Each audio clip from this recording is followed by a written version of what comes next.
There are times when it is necessary to have a difficult conversation with someone. This could be having to turn down a request, resolving a conflict, speaking to someone about problematic behaviour, or simply tackling a sensitive subject. These conversations may feel challenging for lots of reasons.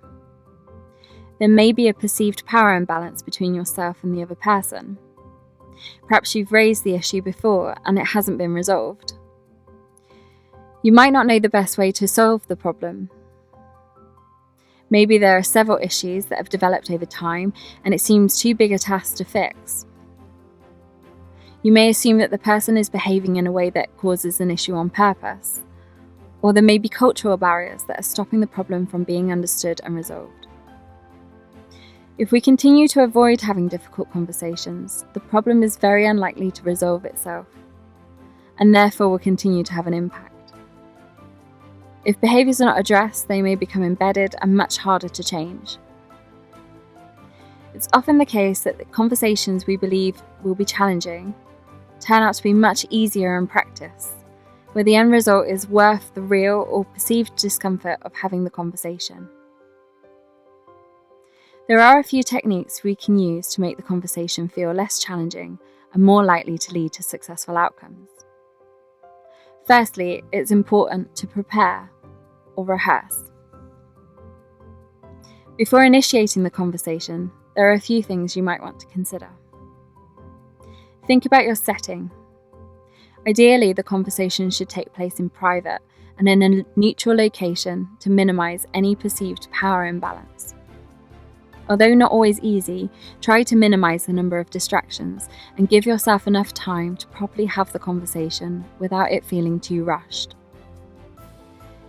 In an ideal situation, you want the environment to be one where the participants of the conversation believe they will be treated fairly and equally. Obviously, there are times where this might be difficult. If so, try to find the most suitable location you can, or consider postponing the conversation until you can find an appropriate setting. Ask yourself what outcome you want from the conversation. What is the purpose of the conversation? What do you hope to accomplish? What support can you offer to help achieve the desired outcome? What compromises are you willing to make? Gather the facts. Take some time to obtain all the relevant information to the conversation. Try to understand the situation from as many vantage points as possible. Keep your emotions separate from the facts. If you're feeling very emotive about the situation, it might be best to postpone the conversation until you feel calmer. Try to anticipate sticking points. Think about what could derail the conversation and what you can do to bring it back on track. What behaviours might you find challenging? Consider the other individual. Try to put yourself in their shoes and anticipate how they may respond. Who is the person you're having the conversation with? What is your relationship? Is there someone else who might be better to have the conversation with them? Think about their awareness of the situation. Are they likely to know about the problem already? Or will this be the first time they hear about it? Also, consider their intentions. You may be feeling strong emotions connected to their behaviour, but be cautious in assuming that it's their intention to make you feel this way. Once prepared, you can enter the resolve stage. Remember that the individual may be feeling as nervous or as fearful as you are. Make sure you acknowledge their willingness to engage in the conversation with you and thank them. Think about the language you're using. Use I statements when sharing your thoughts and perspectives. For example, I am concerned.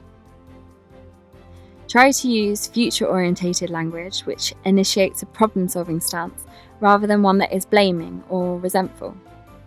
For example, I appreciate we have a different view on this. I'm interested in understanding how we can improve this going forward. Questions that begin with why can feel attacking and are more likely to result in defensive responses. So try to reframe these to how or what questions instead. Keep your tone as neutral as possible. Speak clearly and calmly, and avoid judgmental or blaming statements. Use your listening skills. A useful tool here is AMP. Ask, mirror, paraphrase. Ask questions to start the conversation and allow the other person to discuss their perspectives and feelings. Try to understand the situation from their point of view.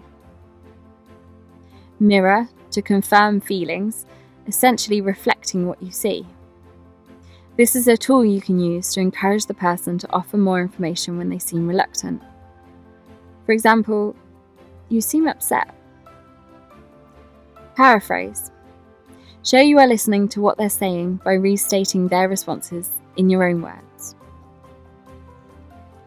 Selfmonitor. Spot times to pause, rephrase, ask questions, and be aware of your own non-verbal cues. As much as you can, try to remain calm and centered. By doing this, you'll encourage the other person to be calm too. If you notice you're feeling strong emotions, breathe and recenter yourself. Be okay with being wrong. Sometimes an apology or a change of mind is appropriate. Be aware of the other person too. Keep in mind that while your stress may decrease during the course of the conversation, the other person's stress may increase while you are talking. Be aware of overt and subtle signs that the individual is confused, fatigued, distressed, or struggling to process. If they need to take a break, schedule another time to continue the conversation. Acknowledge their feelings and stay non-judgmental. Respect any silence, as they may need time to process what's been said. Once both parties have had a chance to express their views and feelings, it's important to begin building solutions, and so move to the reflex stage of the conversation. Begin by suggesting ways of looking at the problem together. Try to find actions that are mutually beneficial. Now is the time you're looking for solutions, so try to avoid conflict. Use common ground to reach a resolution you are both happy with, but be aware that you might not be able to solve all the issues in one conversation. Instead, look at it as a process which might take several conversations. Remember that the problem-solving process should be a mutual task and not one-sided. Again, think about the language you're using and offer support. For example, how can I help you put this into practice? Make a plan with clear timelines. This will form the basis of follow-up conversations. It's useful to agree on when you will next meet to discuss and reflect on how effective the solutions you have implemented are. Don't forget to feed back to the other person when you notice positive changes as a result of your conversation.